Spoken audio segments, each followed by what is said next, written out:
একটা গবেষণামূলক লেখা। এই লেখাটি আমি সংগ্রহ করেছিলাম আমাদের স্কুল বন্ধু রাশিয়া প্রবাসী বন্ধু কাজী সোহেলের ওয়াল থেকে।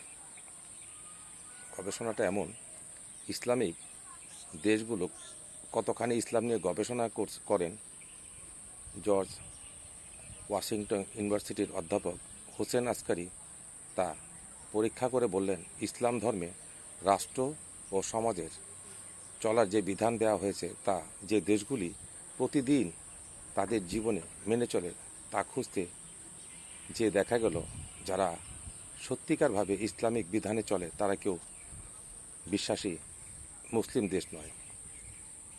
গবেষণায় দেখা গেছে সবচেয়ে ইসলামিক বিধান মেনে চলে এমন দেশ হচ্ছে নিউজিল্যান্ড এবং দ্বিতীয় অবস্থানে লুক্সেমবার্গ। তারপর এসেছে পর্যায়ক্রমে আয়ারল্যান্ড, আইসল্যান্ড, ফিনল্যান্ড, ডেনমার্ক ষষ্ঠ স্থানে ও কানাডা সপ্তম স্থানে, মালয়েশিয়া 38তম, কুয়েত 48তম, বাহরাইন 64তম এবং অবাক করার বিষয় হলো সৌদি আরবের অবস্থান সেখানে 131তম। গ্লোবাল ইকোনমি জার্নালে প্রকাশিত এই গবেষণায় বাংলাদেশের অবস্থান সৌদি আরবের চেয়ে অনেক নিচে। গবেষণায় আরও দেখা গেছে মুসলমানরা নামাজ, রোজা, সুন্নাহ, কোরআন, হাদিস, হিজাব, দাড়ি, লেবাস, পোশাক নিয়ে অতি সতর্ক, কিন্তু রাষ্ট্রীয়, সামাজিক ও পেশাগত জীবনে ইসলামের আইন তারা মেনে চলে না, মানতেও চান না। মুসলমানরা পৃথিবীর সবার চেয়ে বেশি ধর্মীয় বয়ান, ওয়াজ, নসিহত শোনে, কিন্তু কোনো মুসলিম দেশ পৃথিবীর সেরা রাষ্ট্র হতে পারেনি। অথচ গত 60 বছরে মুসলমানরা অন্তত 3000 বার জুম্মার খুতবা শুনেছে। একজন বিধর্মী চাইনিজ ব্যবসায়ী বলেছেন, মুসলমান ব্যবসায়ীরা আমাদের কাছে এসে 2 নম্বর অর্থাৎ নকল জিনিস বানানোর অর্ডার দিয়ে বলে অমুক বিখ্যাত কোম্পানির লেবেল লাগাবেন। পরে যখন তাদেরকে বলি আমাদের সাথে খানা খান, তখন তারা বলেন আপনাদের খাবার হালাল না, তাই খাবো না। তাহলে নকল মাল বিক্রি করে টাকা উপার্জন কি হালাল? একজন জাপানি নব্য মুসলিম বলেছেন, আমি পশ্চিমা দেশগুলিতে অমুসলিমদের ইসলামের বিধান পালন করতে দেখি, আর পূর্বের দেশগুলিতে ইসলাম দেখি কিন্তু কোনো মুসলিম দেখি না।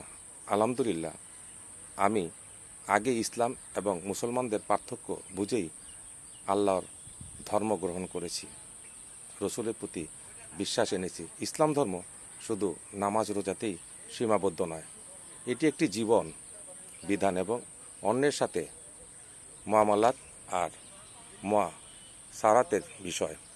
একজন নামাজ রোজা পড়া আর কপালে দাগওয়ালা মানুষ আল্লাহর চোখে একজন মুনাফিকও হতে পারেন।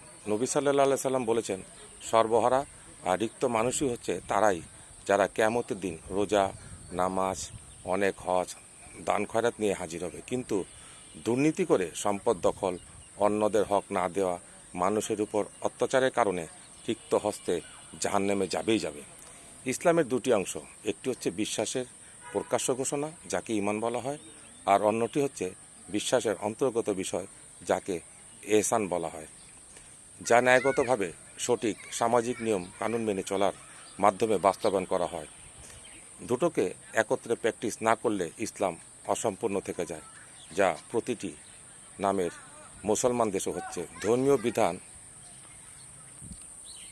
ধর্মীয় বিধিনিষেধ মানা যার যার ব্যক্তিগত দায়িত্বের মধ্যে পড়ে এবং এটি আল্লাহ ও বান্দার মধ্যকার বিষয়, কিন্তু সামাজিক বিধিনিষেধ মেনে চলা একজন বান্দার সাথে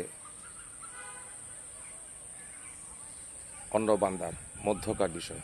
অন্য কথায়, ইসলামিক নীতিমালা যদি মুসলমানরা নিজেদের জীবনে ব্যবহারিক প্রয়োগ না করে, মুসলিম সমাজ দুর্নীতিতে ছেয়ে যাবে এবং আমাদের মুসলমানদের ভবিষ্যৎ হবে অসম্মানজনক। বার্নসও একবার বলেছিলেন, ইসলাম হচ্ছে শ্রেষ্ঠ ধর্ম এবং মুসলমানরা হচ্ছে সর্বনিকৃষ্ট অনুসারী। সবাই ভালো থাকবেন, মা বাবার জন্য দোয়া করবেন, শরীরের প্রতি যত্ন নেবেন। আসসালামু আলাইকুম।